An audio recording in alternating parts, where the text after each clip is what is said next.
नमस्कार, आप देख रहे हैं इंडियन न्यूज। आपके साथ शशिराज पहुंच चुके हैं पूर्णिया में, बिहार के कैमूर जिला है। बात करना चाहते हैं, यहाँ पे बहुत से लोग जुटे हुए हैं जो कि यहाँ पे बाबा साहब के चौक के नाम से जाना जाता है, जो कि बाबा साहब के नाम से चौक जाना जाता है। इसलिए बात करना चाहते हैं यहाँ पे ज्योतिबा फुले जी का, जो कि जन्मदिन मनाए हैं लोगों ने। इनसे हम बात करना चाहते हैं। आपका नाम क्या है? मेरा नाम है राम खलावन राम, पूर्व प्रधानाध्यापक।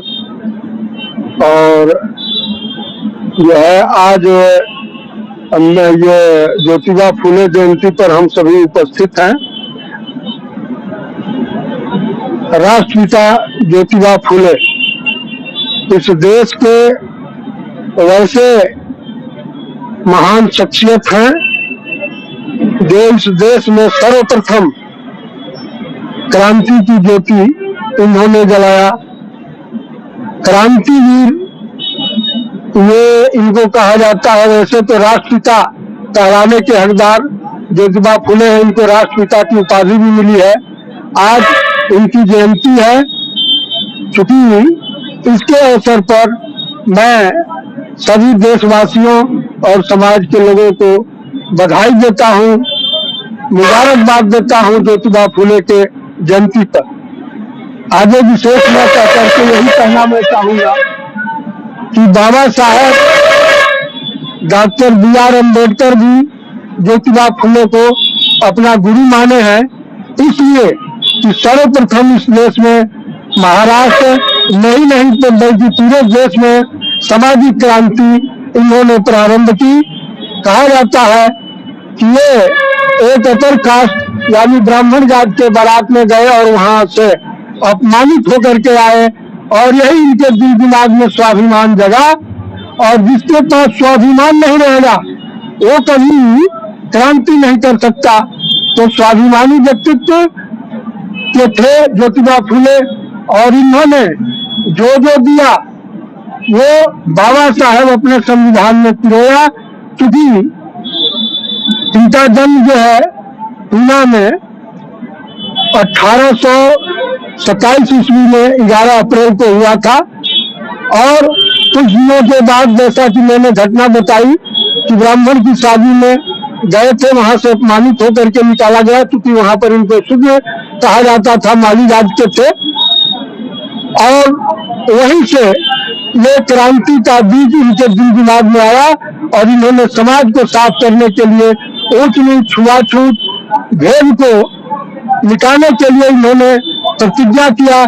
और आकर के पहले नंबर इन्होंने सोचा कि जब तक शिक्षा नहीं आएगी तब तक लोगों में जागरूकता नहीं आएगी और स्वाभिमान जागृत नहीं होगा।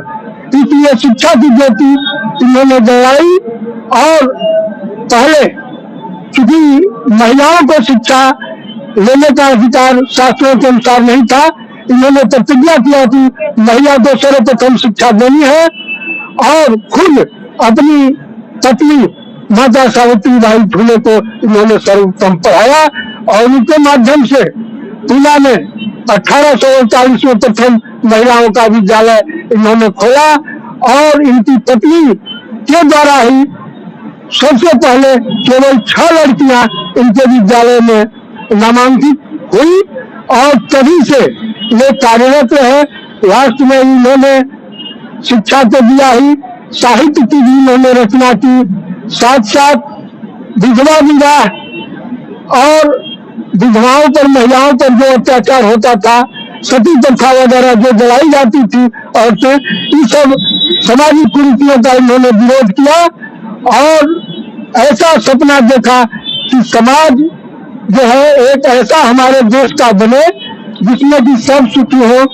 और ब्राह्मण ये 1873 में सत्य शोधक समाज की स्थापना की, और इसके माध्यम से देश भर में इन्होंने शिक्षा की ज्योति और सामाजिक चेतना का प्रचार प्रसार किया।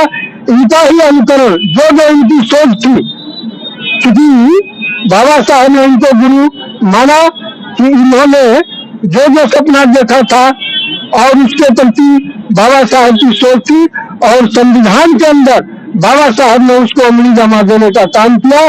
संविधान बना करके सभी देशवासियों को वैसे समाज बनाने के लिए प्रेरित किया। इस तरह से मैं विशेष में कह करके पुनः ज्योतिबा फुले को श्रद्धा सुमन अर्पित करते हुए अपनी बात को विराम देता हूँ। बहुत बहुत धन्यवाद सर, आपने बाबा साहब की बातें बताई, बहुत बहुत धन्यवाद सर। बात करना चाहते हैं कि यहाँ पे और लोग जो कि जुटे हुए हैं तो बात करना चाहते हैं। फूले अमर रहे, बात करना चाहते हैं यहाँ पे जो कि एक ऑफिसर हैं जिनका नाम जानते हैं। आपका सर नाम क्या है? भाई मोहन राम। तो नाम ये बताइए, जो ज्योतिबा फुले जी का जो जन्मदिन मनाया, इससे मनाने से क्या उद्देश्य होता है? बताइए, रीजन क्या है मनाने से? लोग मनाते हैं, इसका मनाने से कुछ मनाने तो है लेकिन उनके कार्य पर नहीं चलते, इसमें आप क्या कहना चाहते हैं प्रकाश सर? इस पर हम खास अपने समाज वंचित दलित पिछड़े समाज के लोगों से कहना चाहेंगे, ज्योतिबा फुले ने उस समय जब देश में चरम सीमा पर अंधविश्वास था, पखंडवाद था, लोग भूत प्रेत क्या वगैरह मानते थे और अंधविश्वास की दोहियों में खासकर हमारा दलित वंचित पिछड़ा समाज जकड़ा हुआ था। उस समय ज्योतिबा फुले ने जगाने का काम किया। हम उनकी जयंती पर इनके चरणों में पुष्प अर्पित करते हुए और खासकर दलित वंचित समाज के सभी साथियों से ये कहना चाहेंगे कि केवल जयंती मना लेने से नहीं होगा, इनके विचार को मानना होगा, अपने दिल में उतारना होगा। अगर हमारा समाज आज भी कहीं अविश्वास है, जागृत नहीं है, तो उसको कंसेस करना है और उनके विचारों पर चलना होगा, तब जाकर इनका सपना पूरा होगा। बहुत बहुत धन्यवाद सर। बात करना चाहते हैं एक और सकते हैं, आपका नाम क्या है सर? हमारा नाम ललिता पासवान है। जी बताइए, जो जयंती मनाया जा रहा है, मनाने से क्या फर्क पड़ता है? बहुत से लोग को मनाते हैं, कुछ उसके मनाने से उसके विचारों पर नहीं चलते, तो मनाने से क्या फायदा होता है? इनके विचार से सब संतुष्ट हैं, अच्छे हैं, ये इसीलिए सब जनता इनके पीछे चल रहे हैं। और जागृत करने के लिए, गरीबों को आगे बढ़ाने के लिए भीमराव मेडिकल ने जो इतिहास बनाया, तो भीमराव मेडिकल का ये देन है कि पूरे देश भारत की नहीं बात कर रहे हैं, ज्योतिबा फुले की बात कर रहे हैं। हमने क्या किया ये बताइए, ये देश की अपने गरीबी को। चलिए बहुत बहुत धन्यवाद। आपका नाम सर? हमारा नाम बिहारी राम। मैं शिक्षक से मैंने रिटायर किया हूँ। जो शिक्षा से संबंधित आप कार्य किए जो कि रिटायरमेंट हो चुके हैं, अब जो ज्योतिबा फुले जी का जन्मदिन पाए हुए हैं, आप इस पे क्या कहना चाहते हैं? प्रकाश में क्या डालना चाहते हैं, जो कि आप तक गुरु भी जा चुके हैं, आप तो अच्छी से बता सकते, इसके ऊपर क्या है बताइए। मैं सर्वप्रथम तो महात्मा ज्योतिबा फुले को सत नमन करते हुए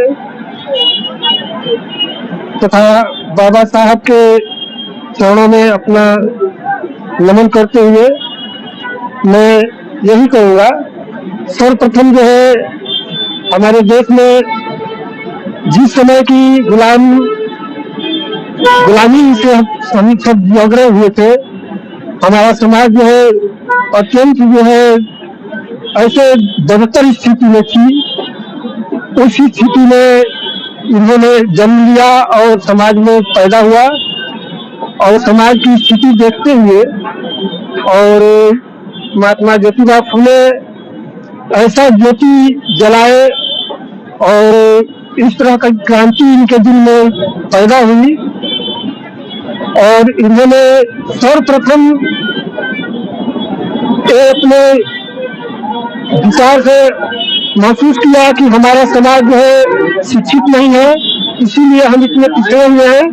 तो सर्वप्रथम इन्होंने अपना विद्यालय खोलने का काम किया और अपनी पत्नी जो है माता सावित्रीबाई फुले थी, उनको जो है पढ़ाए और पढ़ाने के बाद जो है सर्वप्रथम जो है विद्यालय खुलवाए और माता सावित्रीबाई जो है देश में प्रथम महिला जो शिक्षित रही। जी सबसे पहले जो है देश की सबसे पहली महिला जो है सावित्रीबाई फुले शिक्षित बनी और उन्होंने हमारे देश की महिलाओं को जो है शिक्षा लेने का जो है प्रावधान नहीं था और उन्होंने महिलाओं को शिक्षा देने का काम किया और तभी से लेकर बहुत ही यातना सह करके समाज की। इसके बाद भी माता सावित्रीबाई पीछे नहीं हटी और वह जो शिक्षा की ड्यूटी जलाई। बहुत बहुत धन्यवाद सर।